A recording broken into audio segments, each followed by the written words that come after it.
It's a wonderful pleasure to welcome Desiree Dorion to this show. She's a wonderful country musician from Canada. How are you today, Desiree? Thank you for joining us. Thanks so much for having me. Yeah. So, where are you based in Canada exactly? I am based at the center of Turtle Island. So we are um, in the province of Manitoba, and I make my home in a small town called Dauphin, which is about 4 hours north of Winnipeg. Okay. Well, and it's also the site of a well-known country music festival, right? The Dolphin Country Fest. Yeah, you got it. Yeah, it's the longest running country music festival in Canada. I should also say that I'm a member of the Opaskwayak Cree Nation, which is in northern Manitoba, Mhm. in Treaty 5 territory.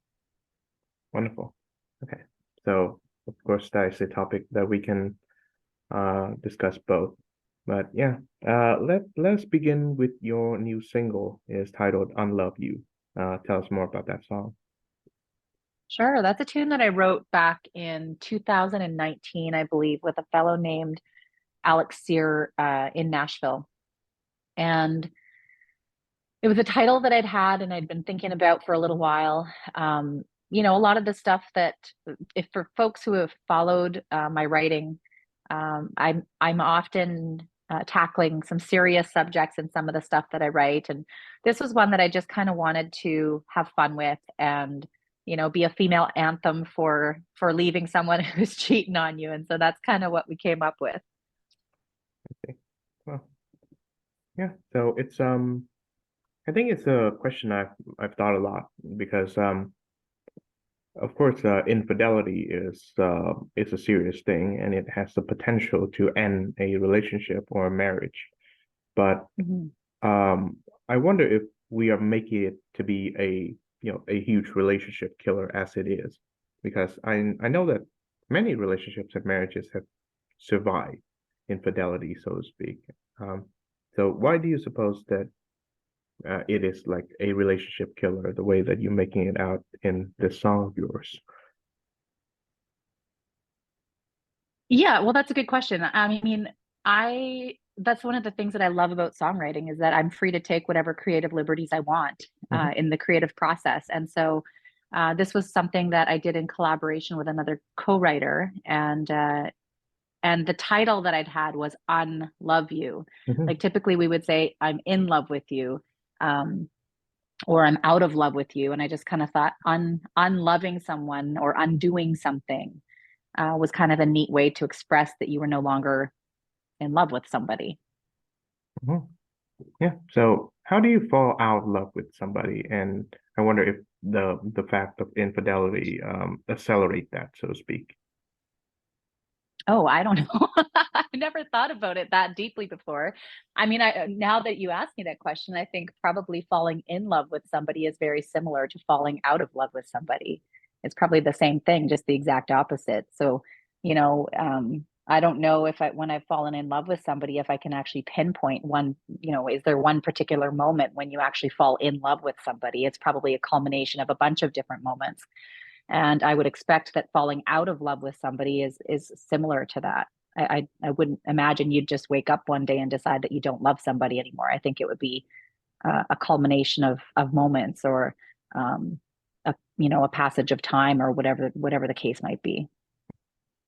So I I guess my next question would be how would someone process the revelation that the your significant other may be unfaithful to you? I have no idea. I mean, in the song itself, she's burning his clothes. Mhm. It's more revengeful, right? And so I suppose that would probably be different for everybody. Let's see. I guess I've always taken the the theme of if there's still love there between the two parties, it should continue. And the fact of infidelity, although it may be a significant hindrance to it, it shouldn't change the fact that yeah, they're still in love and such. But I guess that's Perhaps, kind of but that my view. Yeah, I mean, perhaps that is the case. I don't know necessarily, but in the song, she's actually saying that she doesn't love him anymore. She's Wow. unloving him. Yeah. Hmm. Okay. And of course, the song is part of the album titled That's How I Know. And it's a Yeah. fantastic album. So tell me more about the recording of it. Yeah, it was very organic in all honesty. I had released an album in 2020, literally 2 or 3 weeks before the pandemic took over the world. And I was really I was really devastated about, that album was called Break the Chain, and I had done a ton of work planning the rollout of it and planning the marketing of it. And I had a tour to coincide with it. And there was a whole bunch of things, that were canceled as a result of the pandemic. And so I knew that any momentum that I would have from that album was basically going down the tubes. Like I wasn't going to see any momentum from it. So I wallowed in my own self-pity for a little bit of time. And then May of 2021, I released a song called Sometimes I Drink. And that was the very first single off of what eventually became the That's How I Know album. And I thought, maybe I'll just do a couple of singles just to kind of keep my name out there and to keep whatever momentum I've got going in my career going. And that song kind of took off and it grew legs and it, had a life of its own. And it kept me really working because there were moments in Manitoba that were open. We had a lot of restrictions and there was some lockdown, but then there were moments where those restrictions would lift. And it was in those moments where, because of the song Sometimes I Drink, I was able to work and I was able to work consistently. And, I had online work and yeah, so that was great. And then I released a follow-up to that called Wouldn't That Be Fun? And that was a duet that I did with a guy from a band called Doc Walker. They're fairly well known in Canada. Um, and that one, built a little bit off of the momentum that I'd had from Sometimes I Drank.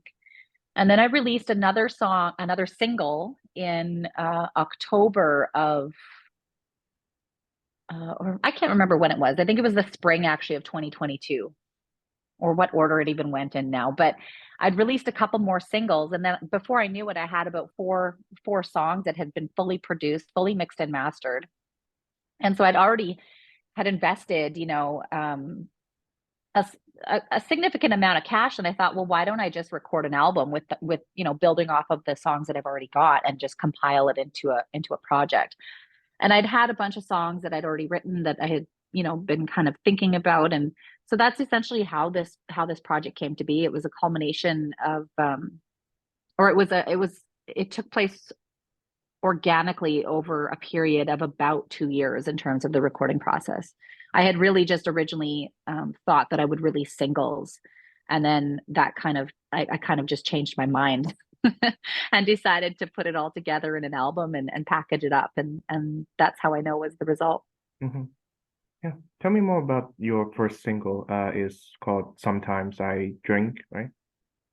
Yeah, yeah, I co-wrote that with Crystal Shawanda in January of 2020. Crystal Shawanda is like she's a trailblazer in Canada and the US, I would say. She's from Manitoulin Island, which is in Ontario, and she was one of the very first female Indigenous country artists in Canada to see massive commercial success.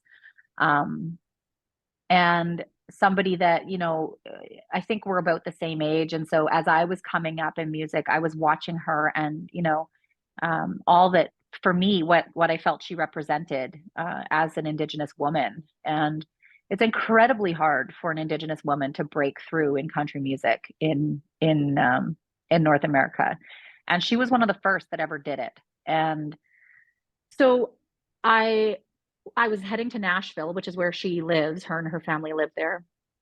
And I'd reached out to her, kind of, not expecting that she would agree to write with me. But she was super sweet and really humble and kind and said, yeah, absolutely. And she invited me into her home.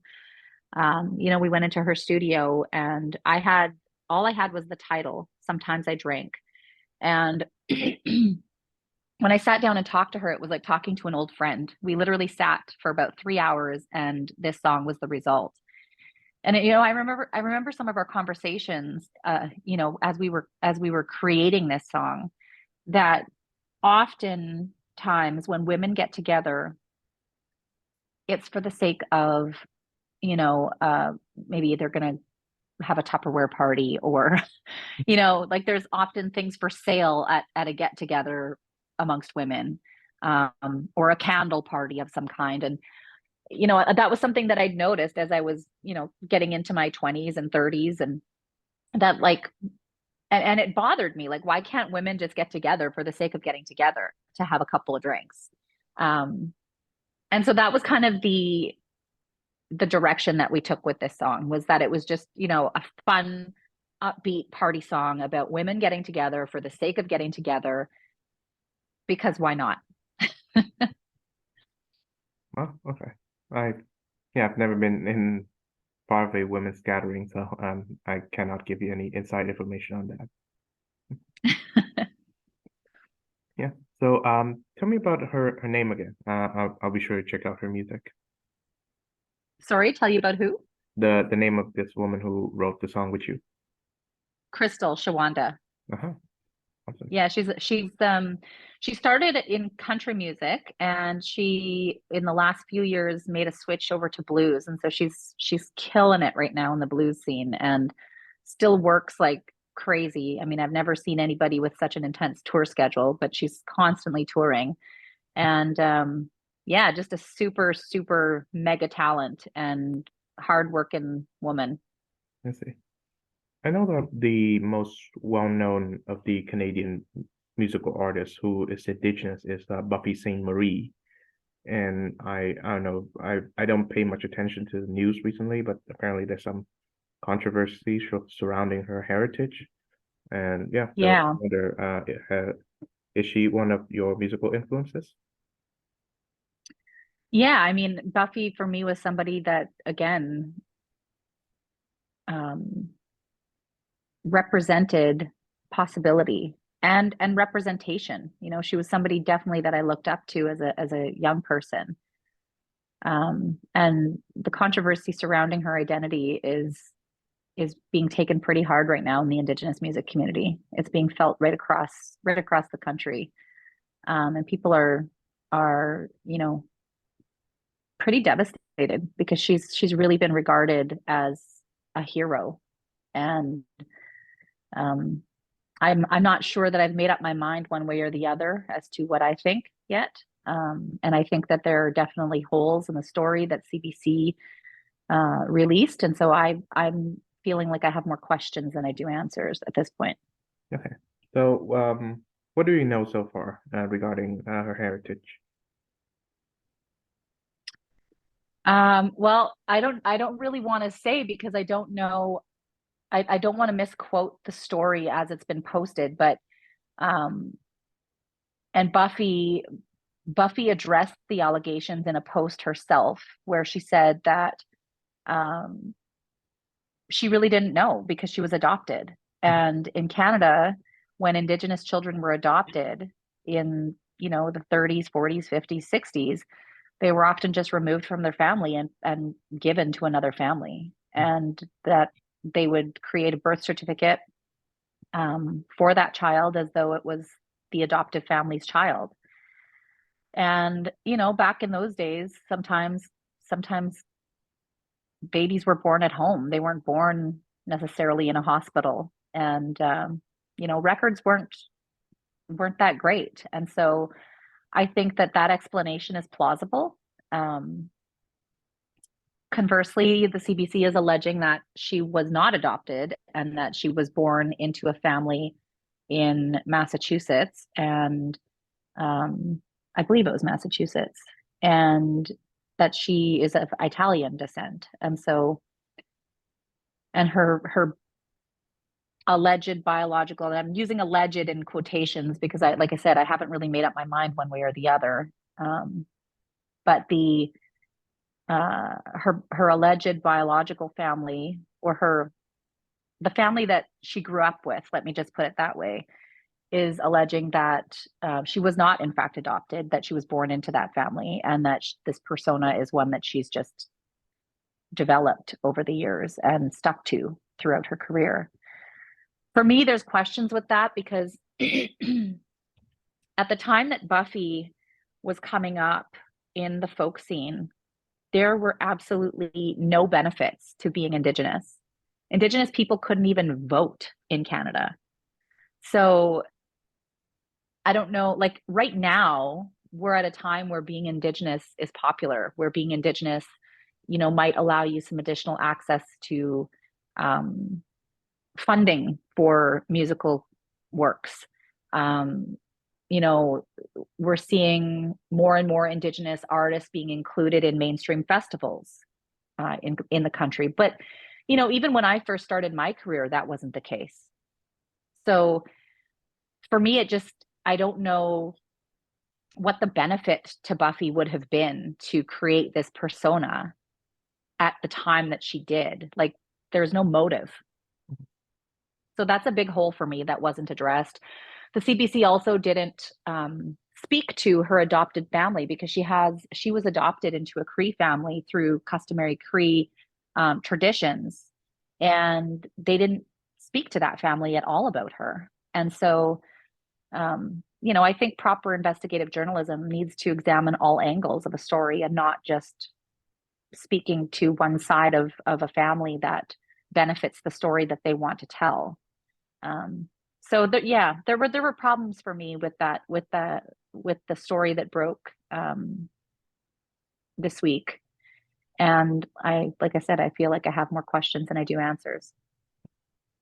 Yeah, so I suppose I'll look into the Buffy story as soon as we get off of this interview. But from what you've told me, I see that there is a certain controversy about whether you can adopt uh, a certain culture or multiple certain cultures without being born into them. So I suppose um, maybe an example would be you being a country musician, because country music is not necessarily, I guess, indigenous Canadian, so to speak, but someone who's not of indigenous Canadian descent, um, that'll be he or she would be more difficult trying to either perform indigenous music or adopt certain facets of indigenous culture. So yeah, why don't you tell me more about that?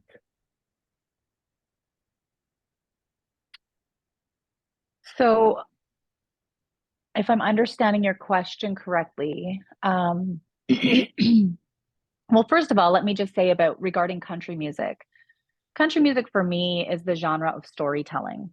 Mm-hmm. And storytelling is very prevalent amongst Cree people. And I'm of Cree descent. My dad is Cree, like I said, from the Opaska Cree Nation. And storytelling is very prevalent in our culture. And so, when I was a kid growing up, I had one radio station in my house, and it was the local radio station, and all they played was country music. And occasionally my mom would put tapes in the cassette player that would be traditional country music, things like, or artists like Merle Haggard or Georgie Jones or um, Waylon Jennings, Dolly Parton, Kitty Wells, all of these old artists, traditional artists in the country music genre. And what I would do back then, because there was no internet when I was growing up, is I would listen to the songs and I would write down the stories on paper. And country music is so literal that even as a 5, 6, 7-year-old girl, I could understand the stories that were embedded in those songs. And what that did for me is it created a visual. Like, I could actually visualize the characters in my mind as a child. And so I was always fascinated first and mostly with lyrics and with the stories that were told through those lyrics. Yeah. And so, I think that there are intersections of, why an Indigenous artist might feel compelled to the country music genre. Mm-hmm. And for me, that was a big reason. With respect to a non-Indigenous artist, playing, you know, traditional music like powwow music or yeah, I mean powwow music, it would be the best example, I think. Um, you know, I think our people have always been very welcoming. Indigenous people have always been very welcoming. And you know, on the adoption piece, like if a Cree family adopts you through their customary protocols, you are a part of that family. And so, at least from what I know and from what I've been taught, you know, if someone in my family was adopted, whether they are Indigenous or not, they would have permission to sing. So I guess in your in your terms, then Buffy Saint Maurice is I guess persona, so to speak, is a part of who she really is, and not just a costume or an act. Yeah, I mean that's the controversy. I tend to think yes, Mhm. because her family, her Cree family, her Pie Pot family has claimed her. They have claimed her and they have said we have adopted her into our family. She is part of our family. And so through that process, at least from again what I understand, and I don't know Buffy personally, I don't know um I think there's still a lot of holes, but I think from, you know, if that were the case, and it seemed like the Pie Pot family did come forward publicly and say that they adopted her, that means she's part of their family. Mhm. Yes, of course. And that brings me to the extent to which, again, you can adopt certain cultural practices or adopt certain personas of peoples and cultures in which you're not a part of. So, I think because Halloween is coming up, and I know that this year, I remember it was only like 5, 6 years ago, where there's a controversy over whether you should wear costumes of people whose race or ethnicity is different from you. And Mhm. I'm not sure if it's still like ongoing, but the way I see it, music is proof that you can have a universal culture and a universal language with different manifestations of it. And Mhm. as such, the boundaries, the borders between musical styles, unlike, say, of actual nation states or I guess indigenous nations, is more fluid, it's not as solid. So for example, someone like Paul Simon, when he makes that album Graceland, can go to South Africa and adopt certain musical sounds that they have without, I guess, without the usual accusation. And similarly, I would say someone like David Byrne can do the same with Afrobeat music. And so I wonder, in your view, as an indigenous person, to what extent can non-indigenous people, I guess, appropriate certain parts, or I suppose, if not the whole of your culture? Yeah, that's a really good question. Uh, in my view, I think that first of all, I want to say that I I don't like pan-indigenizing Indigenous people. Like there are very many different nations on Turtle Island, and they are not all the same. Yeah. And so, um, I want to just preface what I'm about to say by saying that first and foremost. But secondly, and the reason I say that is because there was recently some controversy in Canada, in Manitoba specifically, where a Cree artist was, I want to say she was Inuit throat singing, if I'm remembering if I'm remembering it correctly. And people were very upset about it. And it caused a little bit of an uproar, and it created a bit of a controversy. And there was a lot of dialogue back and forth about whether or not that was appropriate. I tend to say no. I think if you don't have permission from that community, um, then you shouldn't be doing it, Mhm. just out of basic respect for, each other. Mhm. Yeah. So what form does, I guess, permission take place? So can it be like just a member or a representative from a given nation that says, well, that's okay with you doing it, but maybe another member or a representative might dissent. So it's tricky that Yeah. way. No, I think it's more of a collective. Like at least at least in my experience, you wouldn't be claimed by one person, and that wouldn't be sufficient um, to give you permission. It would have to be you'd have to have acceptance by the community in order to yeah, in order to partake or in order to use that. And I think probably a better way to do it would be to collaborate with another artist in that world so that you're not just taking something for your own personal benefit. Let's see. So I know that when I was a kid, my favorite musical genre is rap, and Mm, I know that there have been like non-black people who have made it successfully in hip hop music, say Eminem, but yeah. it's true that rap music originates from um um a certain part of Black America, the Bronx, New York, and I think subsequent generations of hip hop artists have make it known and protected that it is a part of Black American culture, and thus people who are not of that culture may find it difficult to break through, and and is and because in the 90s or 2000s, mainstream America, which is majority white people, have listened to it and enjoyed it, and so so it can be tricky to preserve this as a Black American or an all American musical genre, if you know what I'm saying. Hmm. Yeah. Yeah. I mean, there's no clear cut answer, I think, either way. I think for me as an artist, I think if I were to want to include Inuit throat singing in my music, I just think that there's there's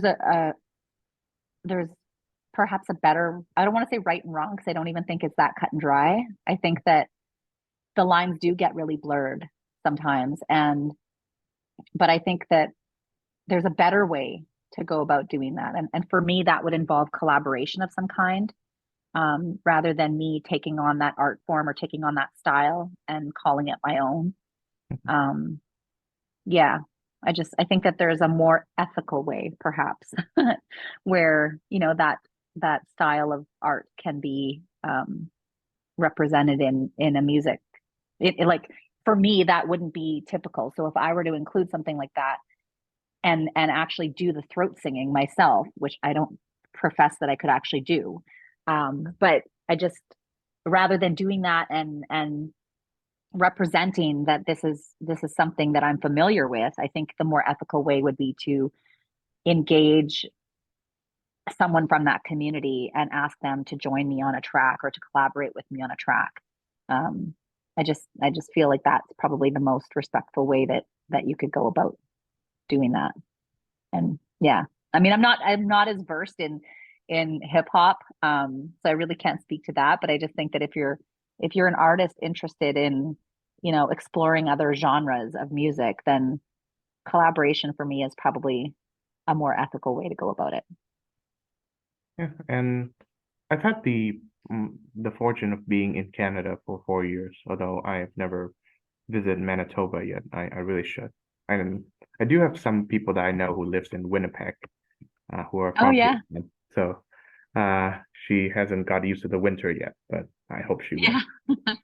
We just got our first little bit of snow today, so yeah, Yeah, it's well, it's definitely cooling down already. and I think I respect the fact that Canada, or at least the parts of Canada that I have visited, is culturally diverse. And I suppose that in order to have and maintain that cultural diversity, a certain sense of respect for the particular aspects of other people's cultures, in the sense that you cannot really understand the other person's cultural practices, and as long as it is not harmful to either the members of that other person's culture or the culture of your own, uh, the the best you can do is respect it. And I think that kind of mutual respect is what creates cultural diversity rather than, say, I guess, homogenizing them, so to speak. Hmm. Yeah, I mean, Canada's history is, I don't know if unique is the right word, but you know, they did try when colonizers first came to Canada, they did try and actually kill the indigenous people in more ways than one. You know, they tried to, there was a quote, a famous quote in Canada that they wanted to kill the Indian and the child, because of Mhm. course they were legally called Indians in Canada. And you know, they didn't want us to hold on to our culture and our traditions. They wanted us to assimilate into the rest of the country and with the colonizers that were coming here.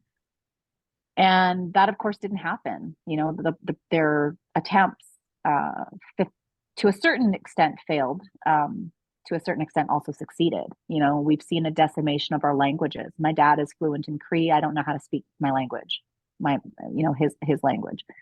And you know, they physically and forcefully removed children from the care of their parents, Indigenous children from the care of their parents, and placed them in residential schools throughout the country. And in those residential schools, Indigenous kids were sexually abused in many instances, physically abused, emotionally abused. They weren't permitted to speak their languages. They had to speak English. They didn't have any choice. They weren't allowed to practice their culture.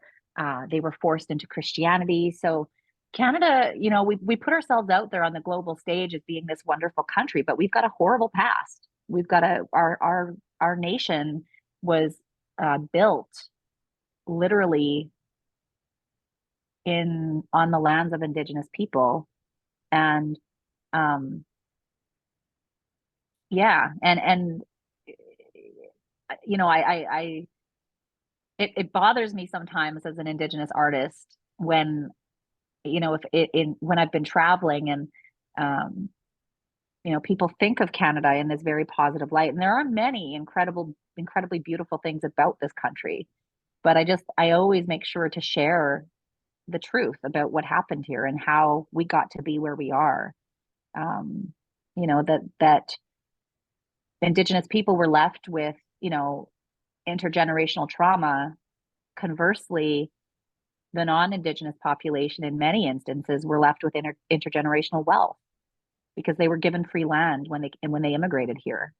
Um, you know, and there was that was advertised. Come to Canada, you'll get however many acres, and you know, so what does that do for non-Indigenous folks when they were colonizing here and when they were you know settling here, and their great grandparents were given free land? What happens to that? It passes down through the generations. Conversely, or comparatively, Indigenous people, all of their land was taken. So they didn't have anything to pass down. And in addition to that, their language, they were stripped of their language. Maybe their grandparents or great grandparents parents were sexually abused in residential school or physically abused in residential school. So what happens to that? That all passes down to the next generation. And so, you know, it's important to draw a distinction, I think, between um, the two populations and how they sit together now. I know that in Australia, the controversy surrounding Indigenous Australian or Australians or Aboriginal Australian representation is, I think, it's still going on. They recently have an initiative called the Voice to Parliament, in which they would they would install a body of Aboriginal representatives into the Parliament of Australia. But that itself triggered the conversation about the history of Australian settler colonialism, I suppose, and its subjugation of the indigenous people. But now this is the question that I wonder if you can ask. I can ask you. That being, well, is it possible that indigenous Canadians of all nations um, do should they see themselves as Canadians also in addition to their identities as members of their indigenous nations respectively? Yeah, that's a really, really good question. And I've heard many differing views on that. Some Indigenous folks do not identify as Canadian. I've heard some folks say, I'm an Anishinaabe or I'm Cree, or they will identify specifically using the tribe that they come from or the nation that they come from. For me, I'm mixed blood. And so, my grandpa on the maternal side of my family was Finnish, and his family immigrated from Finland. They settled in Saskatchewan when they first came, and then they made their way to Manitoba. Um, my grandma on my mom's side is Anishinaabe and Scottish. So her Scottish ancestors, they settled in Manitoba through the fur trade when they first came here. And then on my dad's side, I'm Cree, and I just found out that I am also Anishinaabe through my dad's side. But that that was a bit more. My dad was he didn't know his biological dad, and so we didn't actually know until just recently we found out, and that's how I found out that I'm also Anishinaabe. But his mom was Cree, and his dad was Cree, Anishinaabe, and I think a little bit of French, I want to say. So that said, long story short, the reason I'm giving you that background is because my grandfather, my Finnish grandfather, so my mom's dad, he fought in World War II and was a veteran. And so for me, I have to respect that and I have to honor that. And um, I don't like to just pick and choose the identities that I feel most connected to. I mean, I'm part Finn, and so my grandfather being a veteran who literally went to the front lines, like he was shot on the beaches of Normandy, all across his legs and his arms, um, in World War II, and I feel like I need to honor that. And so for me, um, I respect that, and I definitely identify as Cree Canadian. Yeah. I see. I think I've been following this dialogue also in your southern neighbor, the United States, where because of Black Lives Matter and such, there's a huge controversy about whether Black Americans should see themselves as Americans or as all in addition to being Black or just being Black, and they see America as the place that an unwelcoming presence. And that goes back to my idea of the cultural communication. One of the notions that I reject thoroughly is the idea that Anglo-Canadian culture and I guess Indigenous Canadian culture, however you define it, is diametrically opposed to one another. Like the way of the Anglo-Canadian is individualistic, whereas the way of the Indigenous Canadian is communal and such. Um, I reject that. I believe in the idea of a human universal, and whatever particular that you have in your culture, the culture that you were brought up in, it you know deep inside, there's always a possibility that you can connect with a person who is of another culture than you because he or she is shares the same like physicality as well as the same longings and desires, so to speak. And I think, of course, music in some ways helped me with that. So my question to you is there a way in which there can be cultural communication between Indigenous and non-Indigenous Canadians? Absolutely. And I think that I've been really proud to do that as a Cree country artist. You know, and I'll give you an example. I was on tour in Alberta, and Alberta is known for being a fair, like the most right-wing conservative province in the country. And I have a song called "Break the Chain," and that song is about, you know, my grandmother being a residential school survivor, and my dad being a day school survivor, and me being a mom, you know, carrying some of the weight of that intergenerational trauma on my shoulders and trying to raise my two daughters and trying to, you know, give my daughters a better leg up, I guess, than the one that I had, you know, to better prepare them and propel them to success. And I think anybody who's a parent really just wants, you know, their kids to have a better life than the one that they grew up having. And so I was in Alberta and I was playing a house concert. And there was about 40, 50 people at this place. And I thought, I had an internal dialogue with myself because I know where I am and I know that sharing my story in that scene can put me not at literal danger, but in danger. It can put me at risk. And so I had a moment where I thought, do I share this or do I not? And I thought, I have to be honest. And I'm going to sit here and I'm going to tell this story and just see what happens.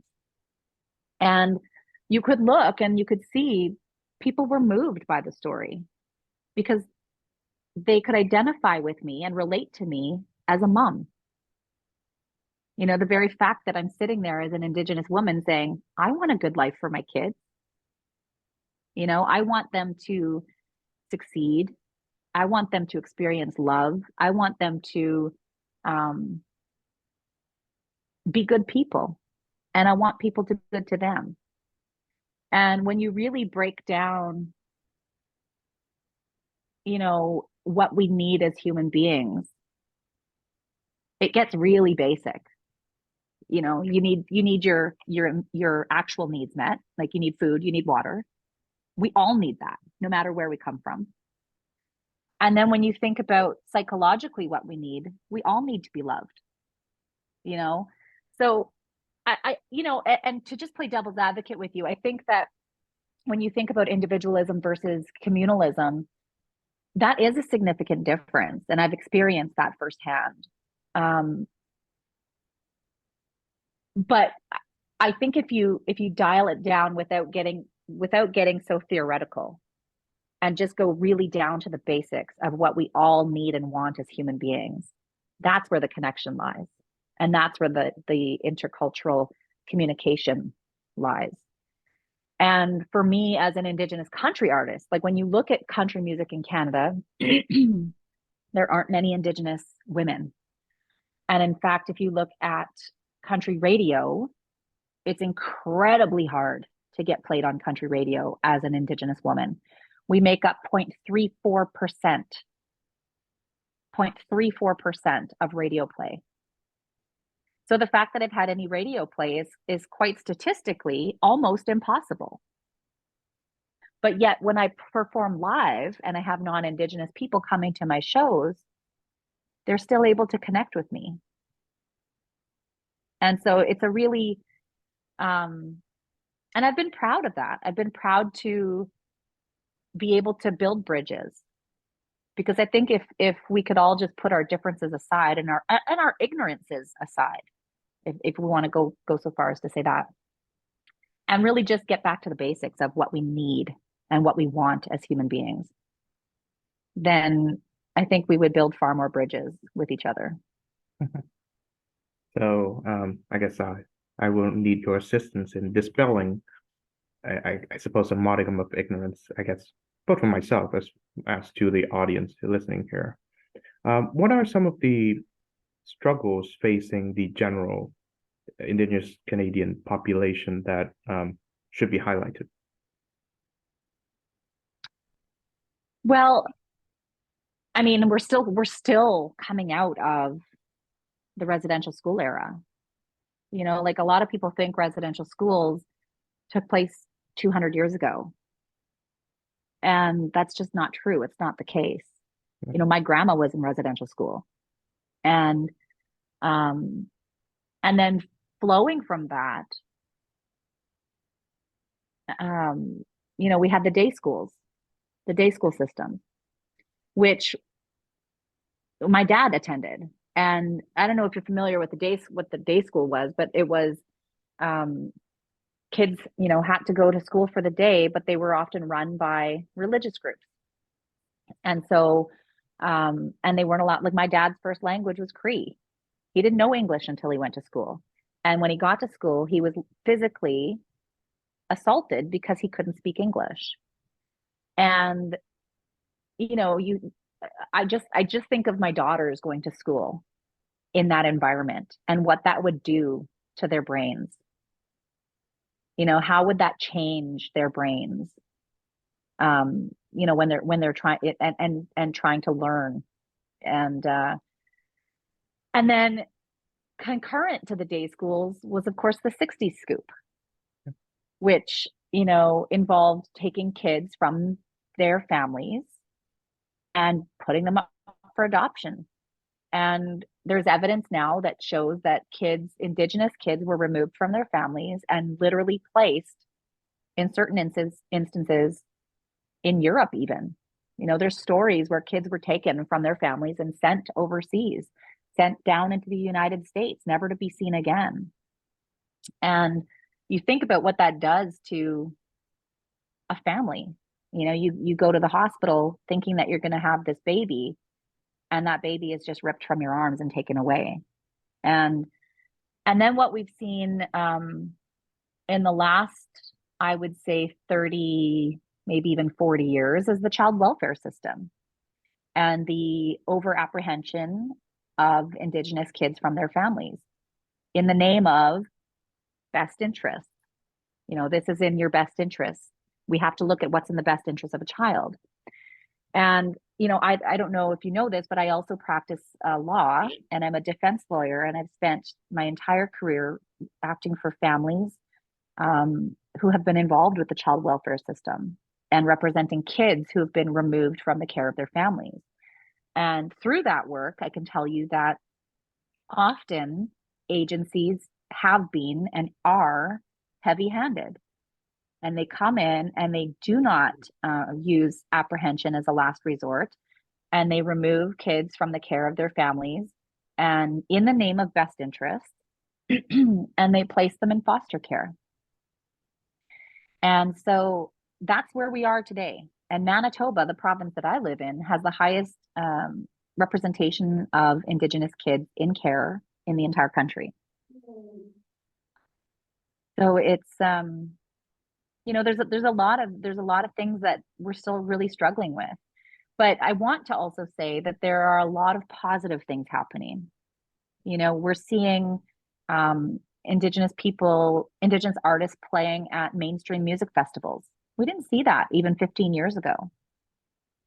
We're seeing our communities, our non-Indigenous communities, learning about the true history of what happened here.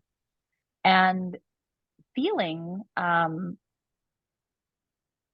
guess, like there's more empathy for what happened to our families and what happened, to our grandparents and our parents. And we're seeing non-Indigenous people attend cultural celebrations. And we're seeing non-Indigenous people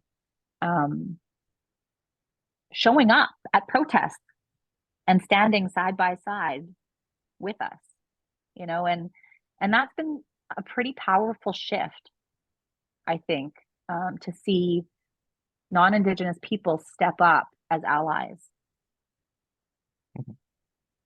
Now, I guess the way I see it, I think a good few steps that non-Indigenous Canadians can do. Well, one is the acknowledgement and of that history that you've mentioned, and two, I see a pattern of children being removed from their families, and I think except for a few like really extreme cases where parents are abusive or neglectful and such, children fare better when they are in the care of their family than in the care of, say, the state or the residential schools and such.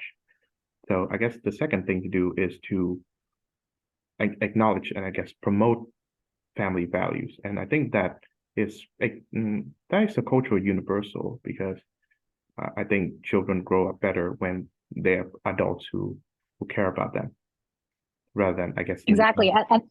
yeah. Exactly. And that's what we were talking about. When you really strip down what people need as human beings, we need love.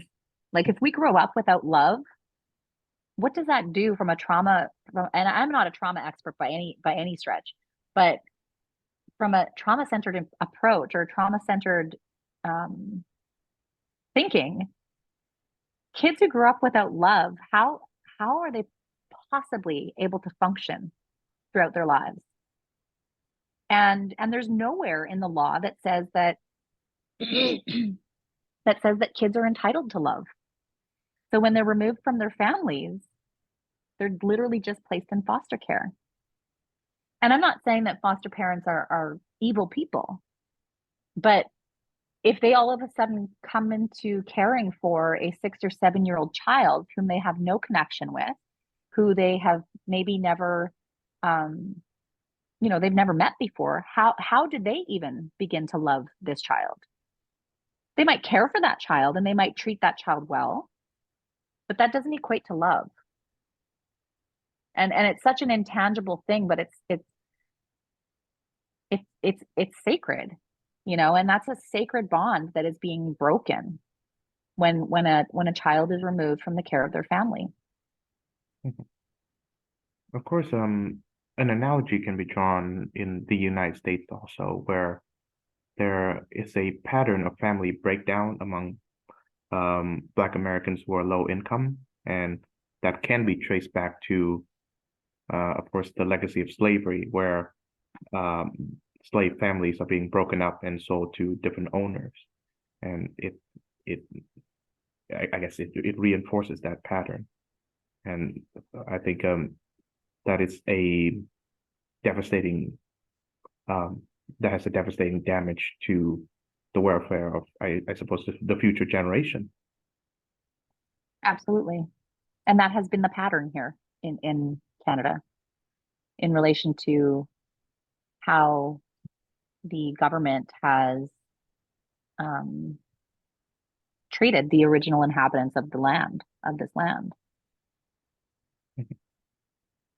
So tell me more about the nation in which you grew up in. In which nation? Yeah, Which one I guess specifically? the one that it says O Pas Quayak. I hope I'm Yeah. Opas. No, it's Opaskwayak. I actually didn't grow up in Opaskwayak. Oh, I grew up in Dauphin, which is where I oh, live today. My dad is from the Opaskwayak Cree Nation, and he grew up there. But when he married my mom, they moved around a little bit, but eventually settled in Dauphin and bought a home there. And I've been living there. I lived there all throughout my childhood and moved away when I was 17 years old to attend university. And when I got my law degree, I moved back. And so, um, yeah, it's a little rural town in the middle of Manitoba, about 4 hours north of Winnipeg. And um, I love living in the country. I grew up, my mom always had a garden growing up. And so we always grew our own food. And my sister and I would have to help her, weed the garden in the summertime. And she always tried to get us to help with the preserving and stuff for the winter, preserving food for the winter. But we didn't really like it very much. And I think she just felt like it was more trouble than it was worth trying to convince us to stay and help her and whatnot. But And my dad always hunted. Like, so I grew up, you know, eating and consuming wild meat. And my grandpa was a commercial fisherman, and so we ate a lot of fish growing up. And my mom, without saying it, because my mom didn't have the language really to speak this out loud, but she really taught us a lot about food sovereignty and the importance of, you know, growing or killing your own food. And um, yeah, and it's something that I'm trying to instill in my own daughters. But as we get more into modern society, it's tough, to keep up with some of those traditions. And so, yeah, this year was the first summer in a long time where I planted a garden. My daughters really, really enjoyed that. And I'd make a salad for supper, and I'd say, go out and cut some lettuce for mom, and grab a cucumber and grab a couple tomatoes off the vine so that we could put a salad together. And yeah, I just think that, and I went chicken hunting not too long ago, and we have we call them prairie chickens here in Manitoba. And I went out and got a prairie chicken and had chicken for dinner that night. And I love being, I find like the world is crazy sometimes, and I tour and play quite a bit still. And, for instance, I just came off of a 10-night tour of Southern Ontario. And Southern Ontario, of course, is far more populated than where I am in Manitoba.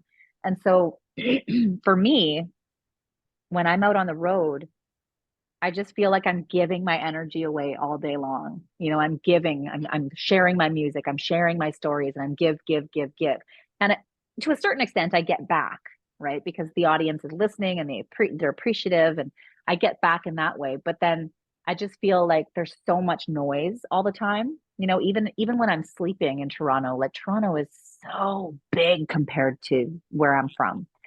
And the street noise, like it's hard for me even to sleep when I'm on the road sometimes, because I'm not used to hearing that kind of noise. Like where I live right now, you can't hear a single drop of noise in the background because I'm in the country. There's nobody around me. And so when I come back from tour, I find that I often am seeking out either a body of water or a bush to just ground myself and to bring myself back down to earth. Like I feel like when I go out on the road, the best way I can describe it is like I'm floating and I'm way, way up in the sky, and I'm just like floating away. And then when I come home, I need to like bring myself back down and um, let go of some of the noise.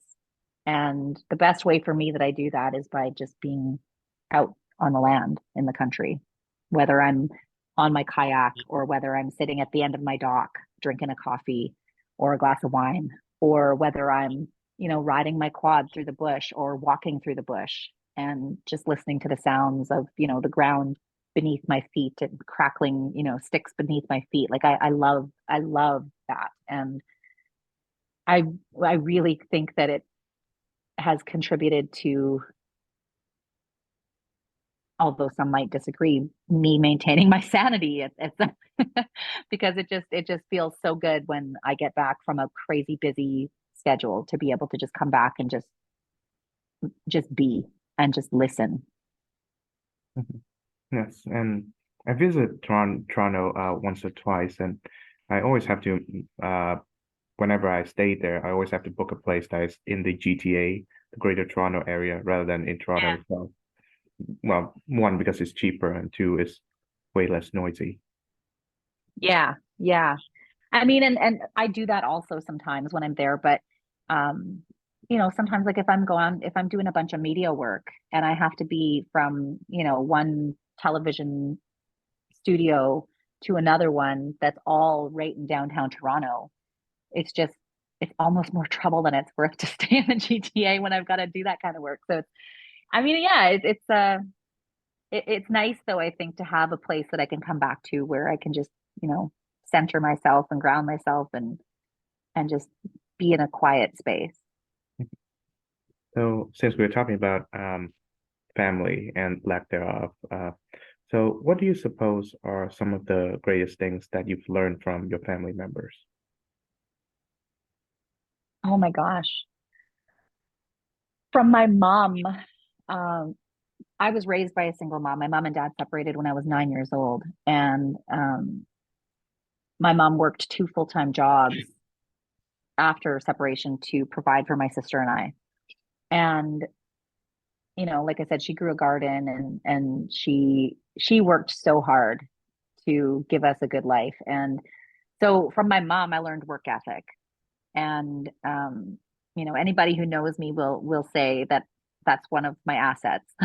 One of my strengths is that I'm a hard worker, and I learned that no doubt from her. I also, you know, saw my mom's generosity. Like she was generous to a fault, to the point where she struggled, I think, respecting her own boundaries. Like I saw her give someone her watch one time because they didn't have a watch. And I'm just thinking, like, Mom, you don't have to give away your jewelry just to help someone else out. But that's the kind of person that my mom is. And she's just got such a pure, generous heart. And I'd like to think that, some of that rubbed off on me at the risk of compromising my humility. Yeah. And then, I was always very close with my sisters. I've got an older sister, and then there's me, and then my two younger sisters. And I think from them I've probably learned sense of humor, because we tease each other nonstop. We're very close and we tease each other nonstop. We're never like, sarcasm is our forte. And there's never a dull moment when we get together, which doesn't happen honestly as often as I wish it would these days. Mhm. I see. I suppose for me, the biggest lesson I learned from my dad is to think outside of the box and not, say, succumb to a form of intellectual conformity. And for my mom, it is the ability to care about the well-being of others. Mhm. Yeah. Yeah, that's beautiful. Yeah. And so I suppose we would like, I think I should conclude our dialogue now. I've very enjoyed what we've uh, talking about so far. But yeah, so final question. Uh, what does music mean to you? Oh my gosh.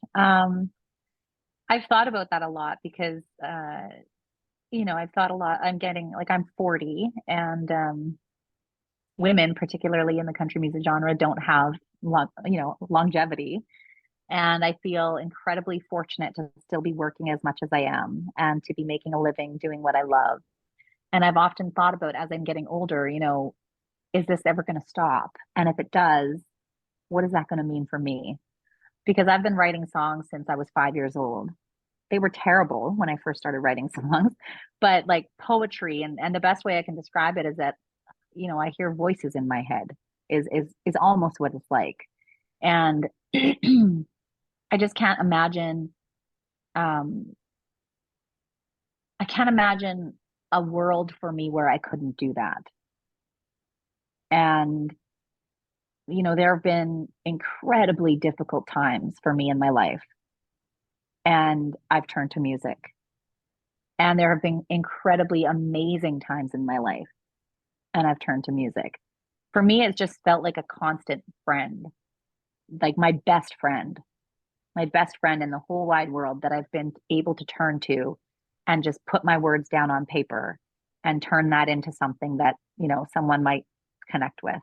And yeah, I think that's probably the best way I can describe it. Mhm. On that wonderful note, thank you very much, Desiree Dorion, for joining this program.